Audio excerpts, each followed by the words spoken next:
Bismillahirrahmanirrahim. Assalamualaikum warahmatullahi wabarakatuh.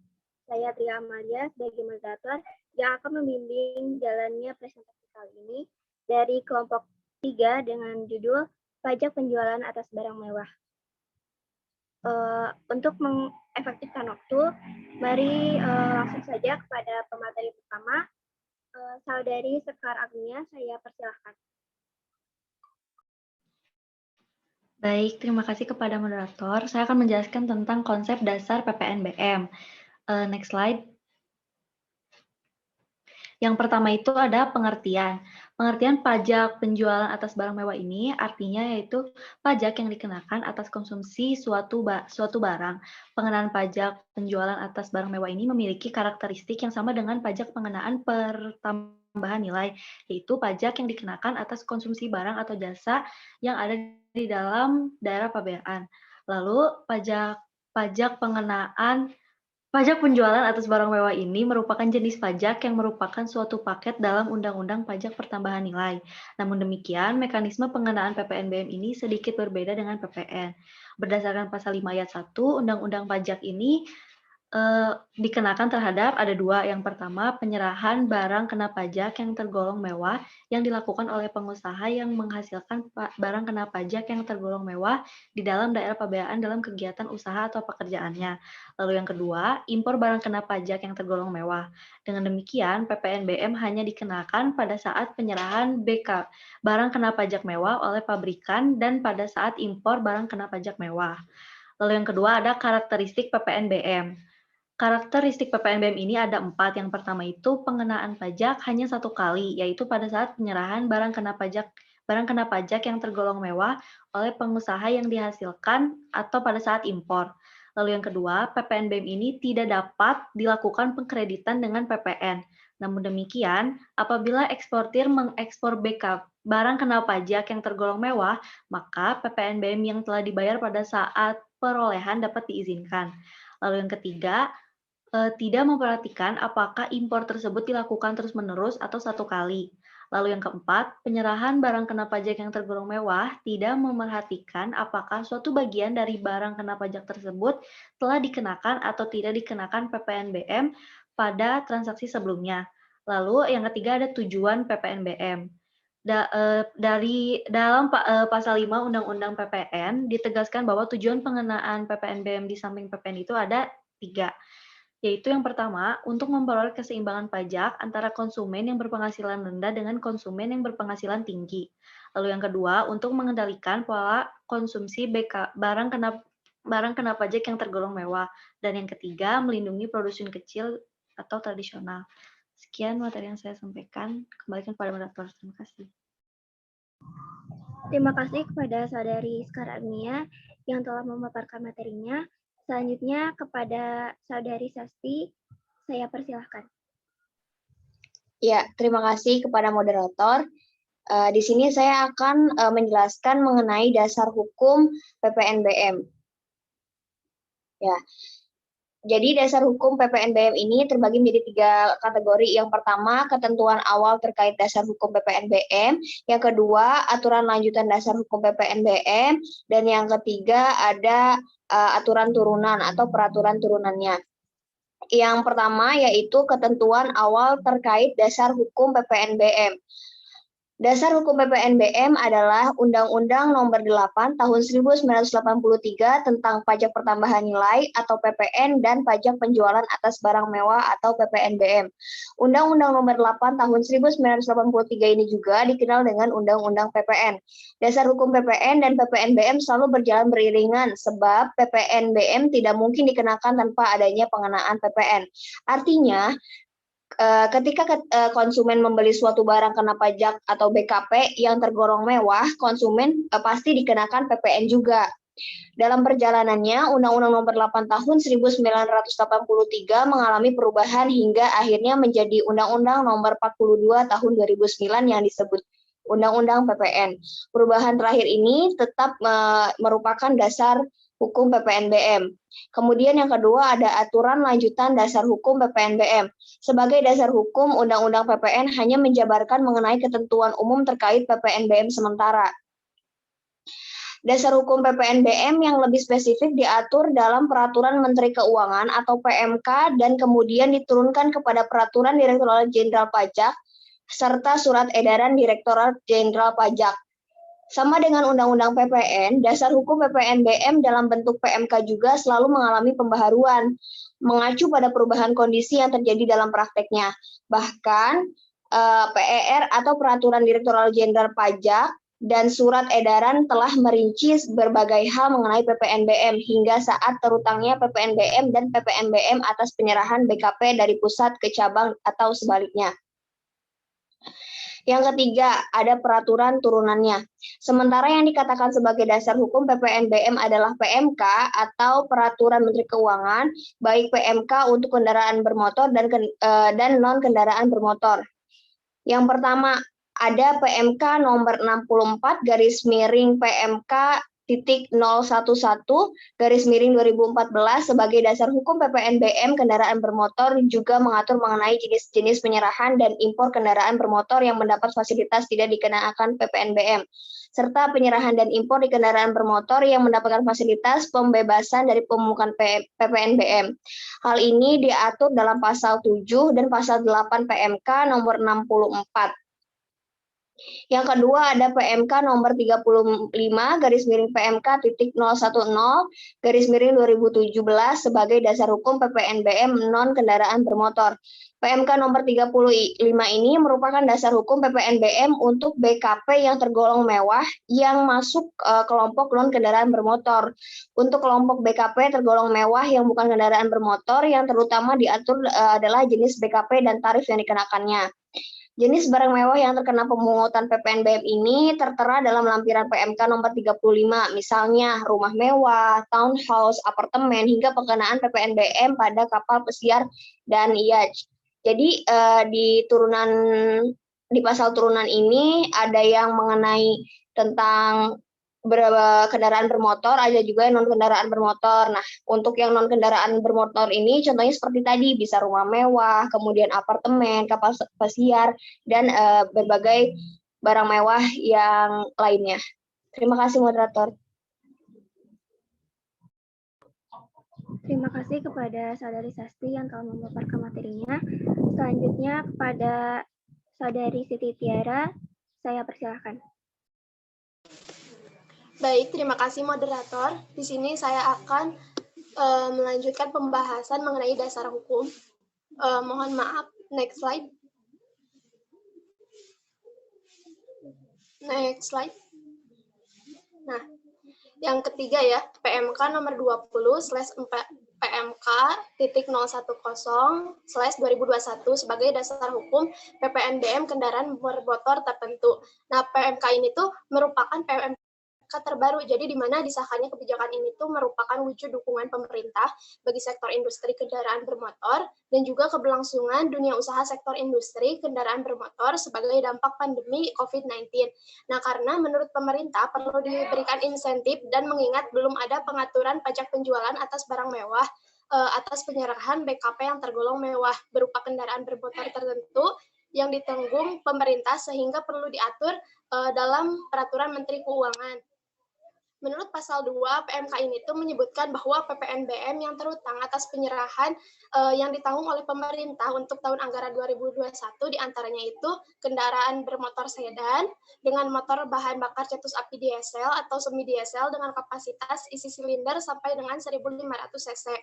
Yang kedua yaitu kendaraan bermotor untuk pengangkutan kurang dari 10 orang termasuk pengemudi selain sedan dengan kapasitasnya sama yaitu isi silinder sampai dengan 1.500 cc. Nah, relaksasi PPNBM ini berlaku juga jumlah penggunaan komponen yang berasal dari hasil produksi di dalam negeri yang dimanfaatkan dalam kegiatan produksi kendaraan bermotor ada minimalnya yaitu 70%. Nah, adapun berdasarkan PMK tersebut dalam pasal 5 menyatakan bahwa relaksasi PPNBM ini berlaku mulai Maret 2021 hingga Desember 2021 dengan tarif 100% dari PPNBM yang terutang untuk masa pajak Maret 2021 sampai masa pajak Mei 2021, 50% dari PPNBM yang terutang untuk masa pajak Juni sampai Agustus 2021 dan 25% dari PPNBM yang terutang untuk masa pajak September 2021 sampai dengan masa pajak Desember 2021. Next slide. Yang prinsip pemungutan. Nah, mengenai prinsip pemungutan PPNBM.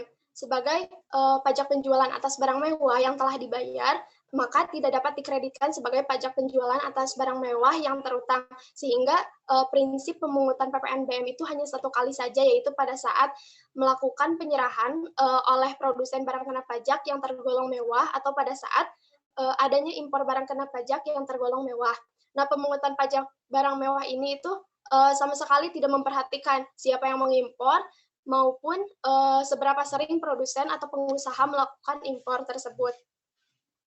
Selanjutnya mengenai pertimbangan pemungutan PPNBM. Nah, menurut pasal 5 ayat 1 Undang-Undang PPN nomor 41 tahun 2009 terdapat beberapa pertimbangan mengapa pemerintah Indonesia itu menganggap bahwa PPNBM itu sangatlah penting untuk diterapkan. Yang pertama, agar terciptanya keseimbangan pembebanan pajak antara konsumen yang berpenghasilan rendah dan juga yang berpenghasilan tinggi. Yang kedua, untuk mengendalikan pola konsumsi atas BKP yang tergolong mewah. Yang ketiga, yaitu perlindungan terhadap produsen kecil atau tradisional. Yang keempat, yaitu mengamankan penerimaan negara. Sekian dari saya akan kembali kepada moderator. Terima kasih. Terima kasih kepada Saudari Siti Tiara yang telah memaparkan materinya. Dilanjut kepada pemateri selanjutnya, yaitu Selga. Kepadanya saya persilakan.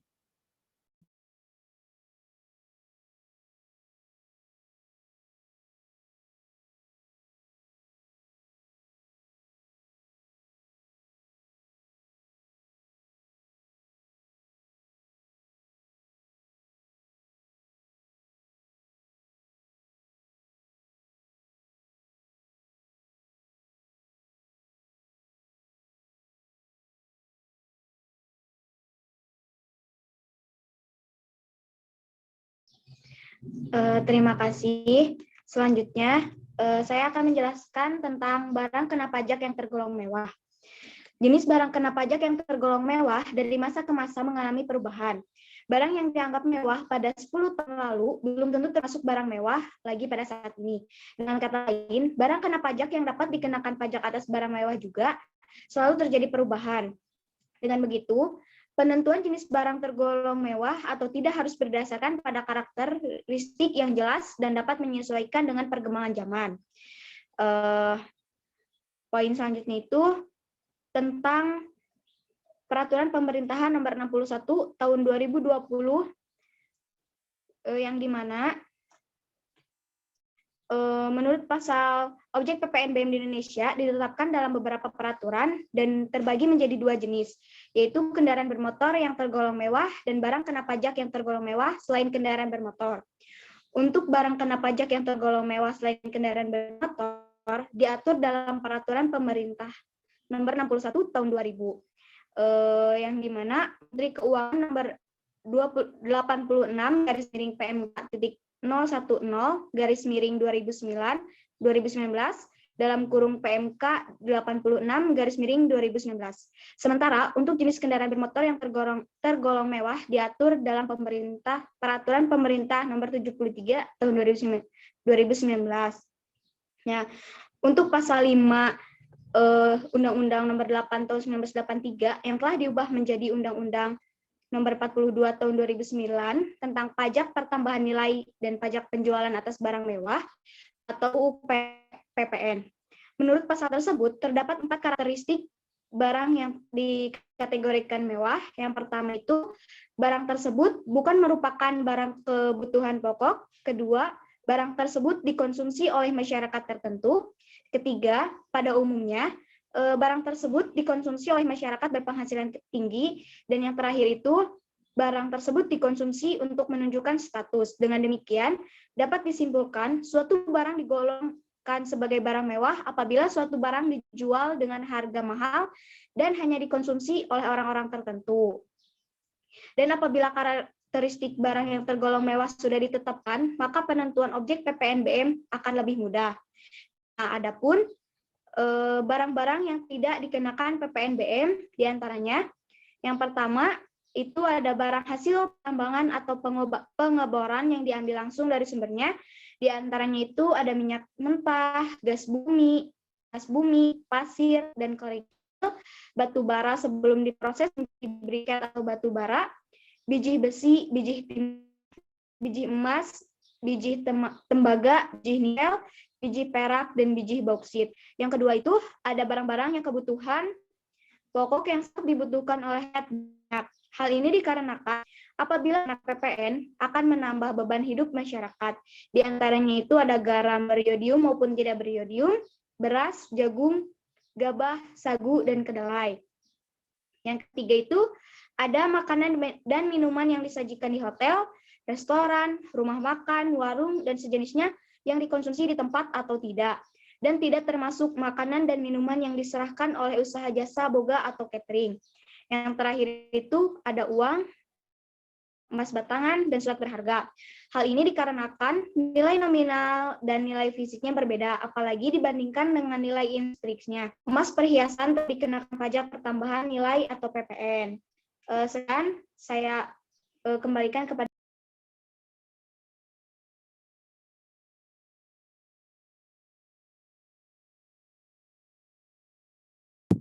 Terima kasih kepada saudari Selga yang telah memaparkan materinya. Selanjutnya akan dipaparkan saya sendiri, yaitu mengenai tarif PPNBM. Nah, tarif PPNBM sepenuhnya diatur dalam PMK dan ditentukan berdasarkan klasifikasi BKP mewah. Nah, secara umum tarif PPN ini dibagi menjadi dua, yakni tarif PPNBM kendaraan bermotor dan tarif PPNBM selain kendaraan bermotor.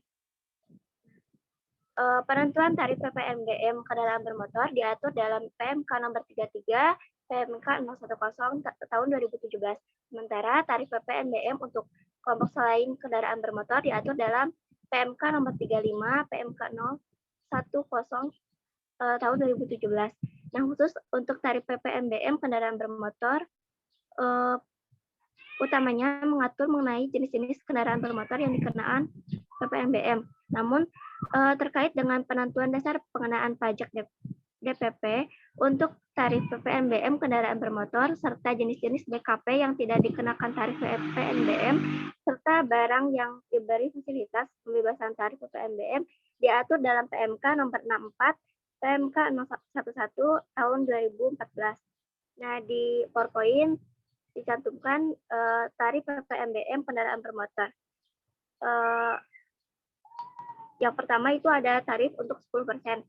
Nah, uraian barang itu yang pertama, kendaraan bermotor untuk pengangkutan 10 orang sampai dengan 15 orang, termasuk pengemudi dengan motor bakar cetus api, diesel atau semi diesel.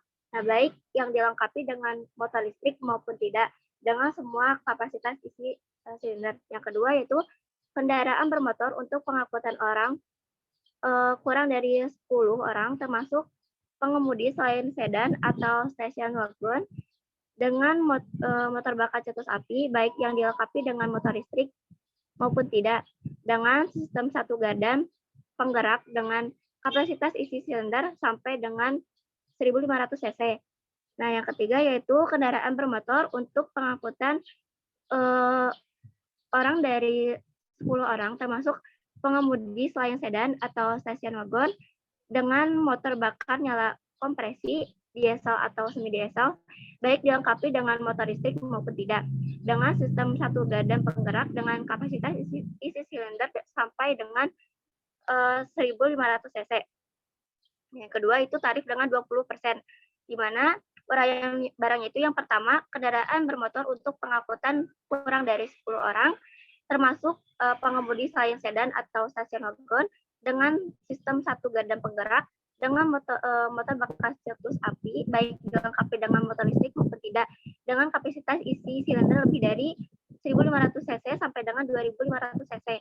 Yang kedua yaitu kendaraan bermotor untuk pengangkutan orang kurang dari 10 orang, termasuk pengemudi selain sedan atau station wagon, dengan sistem satu garda penggerak, dengan motor bakar nyala kompresi, diesel atau semi diesel, baik yang dilengkapi dengan motor listrik maupun tidak, dengan kapasitas isi silinder lebih dari 1.500 cc sampai dengan 2.500 cc.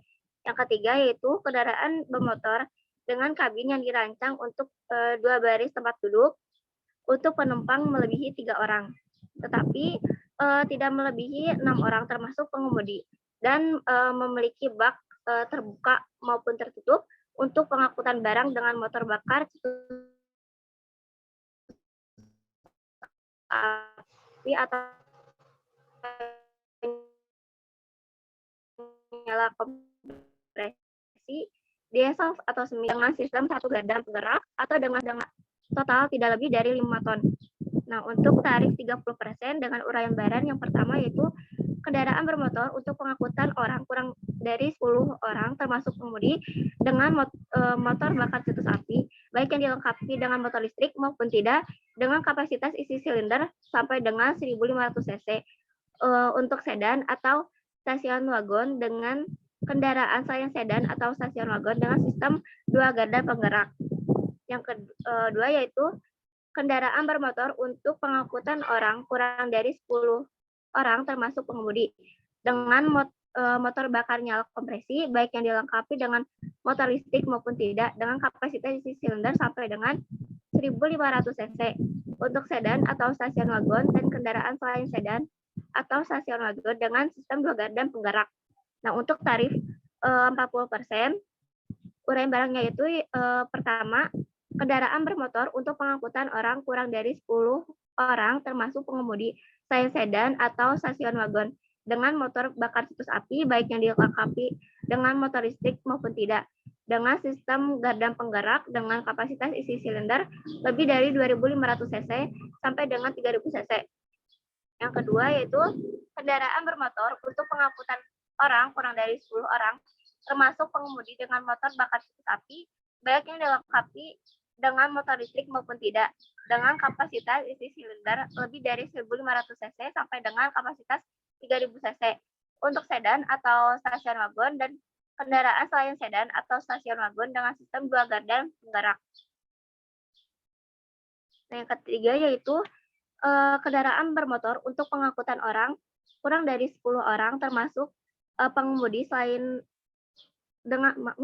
termasuk pengemudi dengan motor bakar nyala kompresi, diesel atau semi diesel, baik yang dilengkapi dengan motor listrik maupun tidak, dengan kapasitas isi silinder lebih dari 1.500 cc sampai dengan 2.500 cc.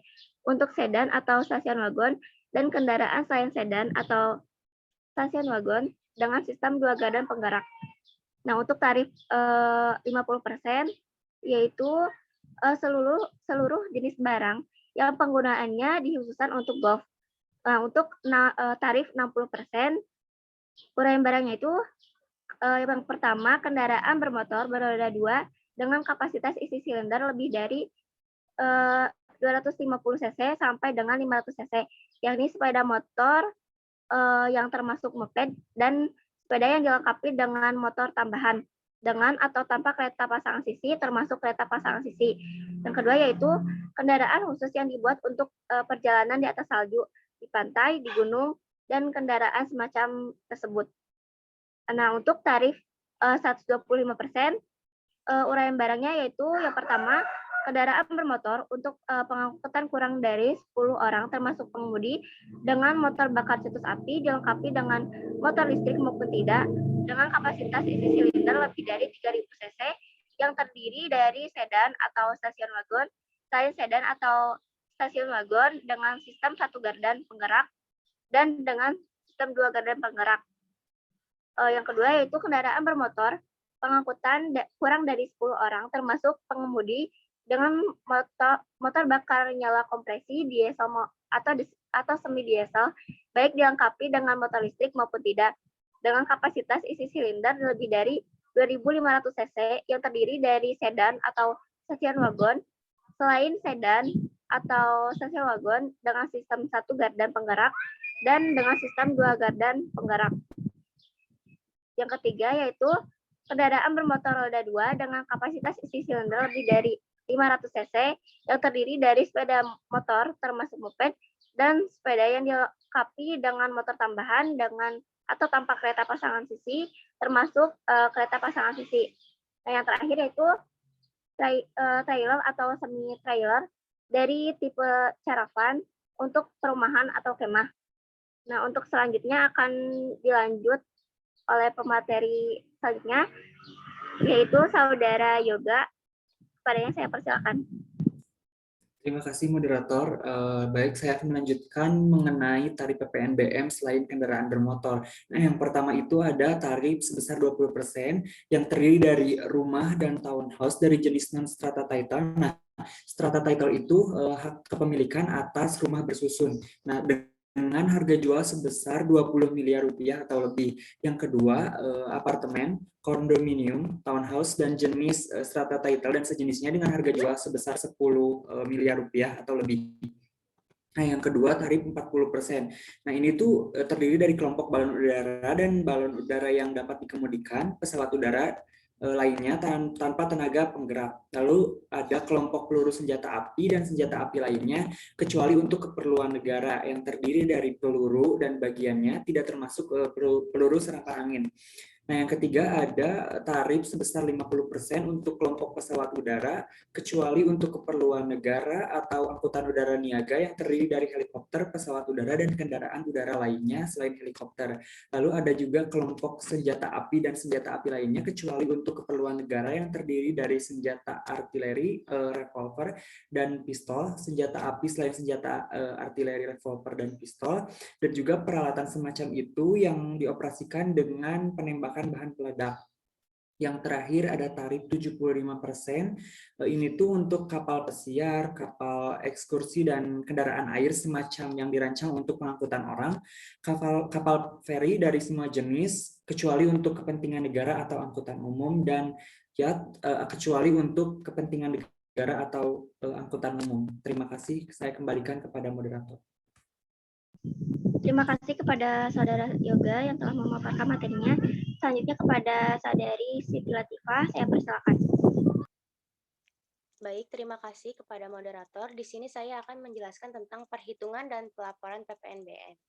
Nah, dalam perhitungan PPNBM ini terdapat dua komponen yang mempengaruhi besaran pajak, yaitu tarif dan dasar pengenaan pajak atau DPP. Perhitungan besaran PPNBM ini dilakukan dengan cara mengalihkan tarif BKP atau Badan Barang Kena Pajak yang tergolong mewah dan DPP-nya.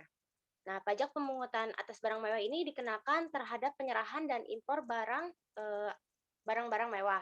Macam dan jenis barang mewah ini dikenakan PPN ditetapkannya oleh Menteri Keuangan. Tarif PPNBM adalah serendah-rendahnya 10% dan setinggi-tingginya 50%. Nah, PPNBM ini dihitung berdasarkan tarif dan ditentukan dikalikan dengan DPP-nya, seperti yang tadi sudah dijelaskan. Seperti halnya PPN, DPP ini untuk PPNBM adalah nilai jual atau nilai impor. PPNBM terutang pada saat penyerahan barang. Dalam hal impor, PPNBM ini terutang pada saat dilakukannya impor. Tetapi apabila pembayarannya diterima terlebih dahulu, sebelum barangnya diserahkan, PPNBM terutang pada saat diterimanya pembayaran tersebut. Berbeda dengan PPNBM ini tidak perlu dibuatkan faktur pajak.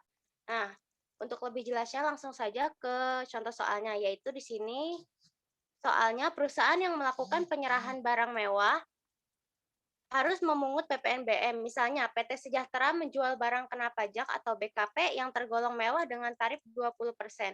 Nilai penjualan adalah 50 juta rupiah.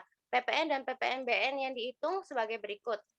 Harga jualnya di sini yaitu 50 juta rupiah. Dikenakan PPN sebesar 10%, yaitu dikalikan dengan nilai jual senilai 50 juta, yaitu 5 juta. Terus dikenakan PPNBM sebesar 20% dikalikan harga jualnya menjadi 10 juta. Maka jumlah yang dibebankan pada pembeli yaitu sekitar 65 juta. Nah, atas transaksi penjualan barang mewah tersebut, pencatatan yang harus dilakukan oleh perusahaan tersebut adalah kas atau piutang dagangnya adalah 65 juta dengan penjualan senilai 50 juta, PPN keluarannya senilai 5 juta, dan PPN BM yang masih harus disetor senilai 10 juta. Terima kasih, saya kembalikan kepada moderator. Terima kasih kepada Saudari Siti Latifah yang telah memaparkan materinya. Selanjutnya kepada Saudara Janindra. Terima kasih kepada moderator. Di sini saya akan menjelaskan contoh yang kedua, yaitu mengenai dalam hal pembelian. Di sini contohnya perusahaan yang melakukan pembelian atau impor barang mewah akan dikenai PPNBM. Misalnya PT Sejahtera membeli BKP atau barang kena pajak. Misalnya bahan baku yang dikategorikan sebagai barang mewah dengan tarif 20%. Nilai pembelian adalah 200 juta rupiah. PPN dan PPNBM dihitung sebagai berikut. Yang pertama ada harga beli, yaitu 200 juta rupiah. Kemudian yang kedua ada PPN sebesar 10% dari harga beli, yaitu 10% dari 200 juta rupiah, yaitu 20 juta rupiah. Dan yang ketiga ada PPNBM sebesar 20% dari 200 juta ini, yaitu 40 juta rupiah.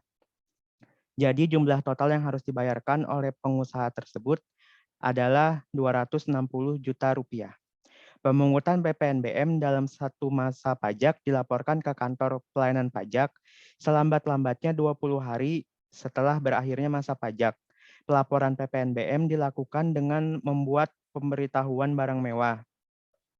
PPNBM yang dipungut dalam suatu masa pajak harus disetor ke kas negara selambat-lambatnya 15 hari setelah masa pajak berakhir. Sekian dari saya, terima kasih. Saya kembalikan kepada moderator. Alhamdulillah presentasi kali ini telah selesai. Sekian presentasi dari kami kelompok 3. Mohon maaf atas segala kekurangannya. Wassalamualaikum warahmatullahi wabarakatuh. Waalaikumsalam warahmatullahi wabarakatuh.